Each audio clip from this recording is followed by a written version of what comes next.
South Africa is the fifth largest country in Africa by population and its third largest economy. It is a land of stunning diversity, both ethnic and natural. The country is considered a biodiversity hotspot, with many unique biomes, plant, and animal life. It also sits on rich mineral deposits with an estimated value of $2.5 trillion.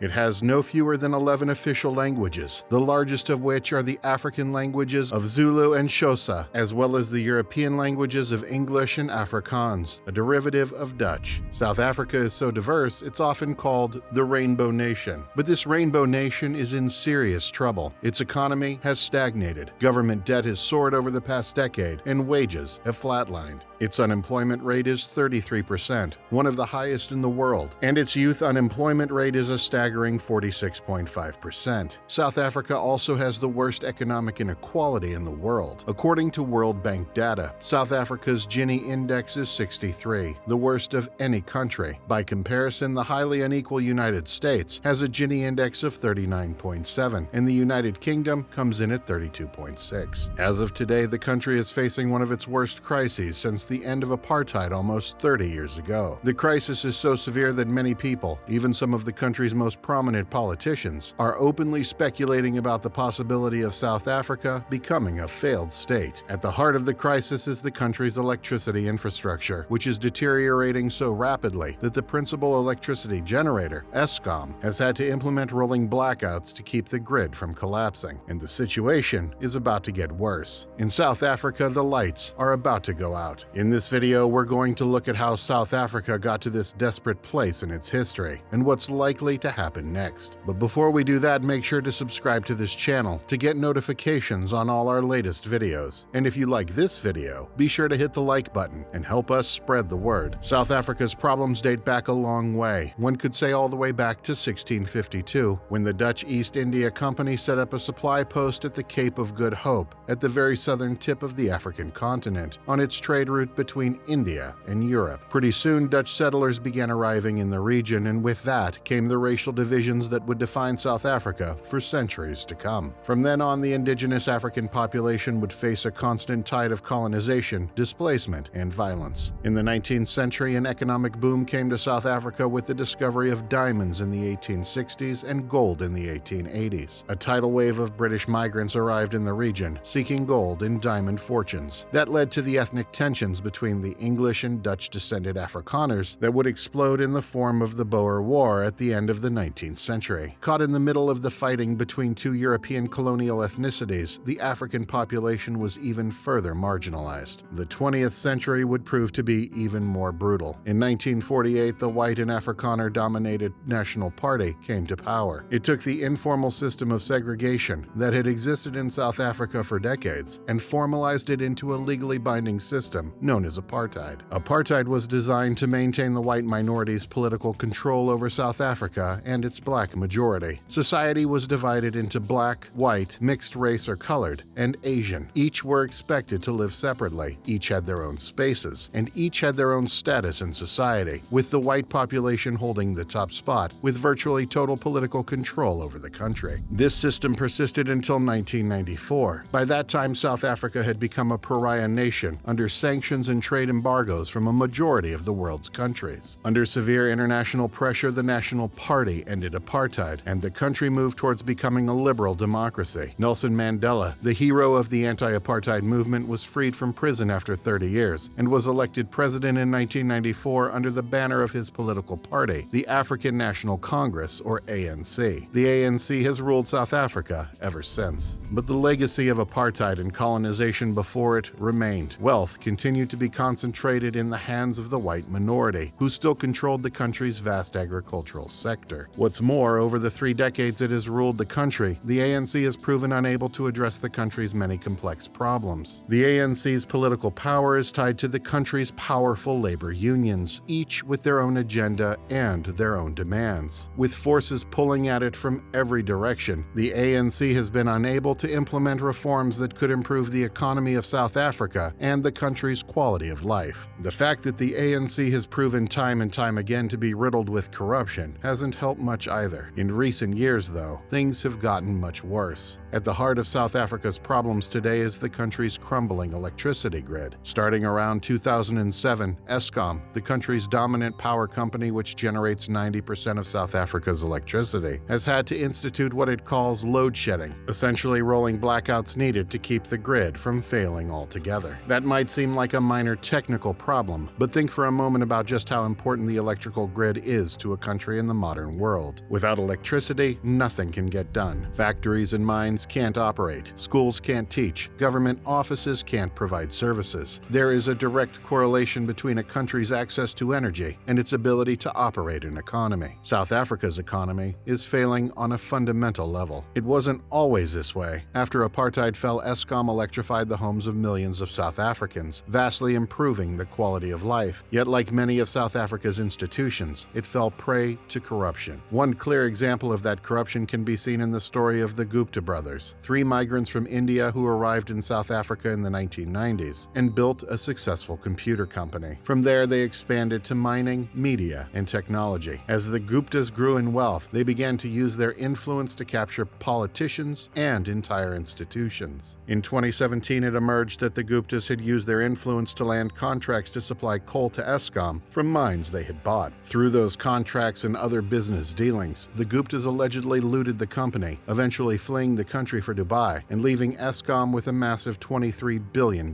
debt. Saddled with giant debts, Eskom is now unable to finance the expansion and maintenance of the country's electrical grid. To this day, Eskom generates most of its electricity from coal. That makes the company the world's largest emitter of sulfur dioxide, which has become a serious health issue in South Africa. Making the problem worse is that Eskom's infrastructure is being intentionally sabotaged by criminal cartels. They damage industrial sites like power plants so that they can land lucrative repair contracts for the businesses the cartels are involved in. In February of 2023, Eskom CEO Andre de Ruyter gave an interview in which he said the company was losing around $1 billion South African rand, or around $50 million, each month due to theft and corruption. Ruyter said 4 criminal cartels were responsible for most of the losses, and crucially, he said a senior member of the ANC was involved. The ANC government, led by President Cyril Ramaphosa, was outraged at de Ruyter's comments, and within days, the Eskom CEO was forced to resign. In this way, the ANC proved that de Ruyter was right when he said the government doesn't have the will to fix the problem. And so the rolling blackouts that are crippling South Africa's economy and society will continue to get worse. In a public briefing in May, the new acting CEO of Eskom warned that this coming winter, the rolling blackouts could be extended to 16 hours per location. South African households and businesses could soon be spending 2/3 of each day in darkness. This is going to put a complete stop on any plans to improve the economy and quality of life in South Africa. Already we're seeing humanitarian crises erupt. Water treatment plants have been unable to operate. That has led to multiple outbreaks of cholera. South Africa is becoming one of the continent's worst basket cases. In 2023, it's estimated that the world's developing economies will see an average growth rate of 2.8%. But South Africa's growth rate is expected to come in at 0.1%. In fact, it's something of a miracle the country's economy can grow at all under these circumstances, and it's a testament to the South African people's ability to cope with disruption. All these economic and social problems and the constant revelations of corruption at the highest levels are making South Africans lose their faith in the ANC, the party of Nelson Mandela that has ruled the country for nearly 3 decades. For the past 30 years, the ANC has won every National Assembly election in a landslide, typically taking more than 62% of the vote. But the polls ahead of the 2024 election show ANC support sliding to between 45 and 50%. That means the ANC might not manage to win an outright majority of seats in the National Assembly. If that happens, it will have to govern as part of a coalition. And right now, there's really only one party that could theoretically form a coalition with the ANC, the Economic Freedom Fighters, a Marxist black populist party with a platform that calls for the nationalization of everything. Its leader, Julius Malema, has made some controversial statements, to say the least. In 2022, Malema said he may one day call for the killing of white South Africans, and in 2018 he said that, quote, "There's a group of white right-wingers who are being trained by Jews in Pretoria to be snipers." Needless to say, adding a race-baiting Marxist troll to the government of South Africa is unlikely to help solve the country's problems. But it does mean that come 2024, South Africa's government could be even more unstable than it has been in the past. Not only will the ANC still feel the pressure of the demands from its union allies, it will now be under economic pressure from the Economic Freedom Fighters to move the country towards communist economic policies, and who knows what else. And the capture of South Africa's institutions by the forces of corruption is likely to continue. In other words, there's little chance of South Africa improving its situation over the next 6 years, at least until the next election cycle after this one in 2029. In the meantime, South Africans can expect to see continued low growth, high unemployment, and endless rolling blackouts. Not exactly the future the country had hoped for when it dug itself out from under apartheid 30 years ago. If you like this video, hit the like button and help us spread the word. And don't forget to subscribe to this channel to get notifications on all our latest news and analysis. In the meantime, check out one of these videos here to learn more. Thanks for watching.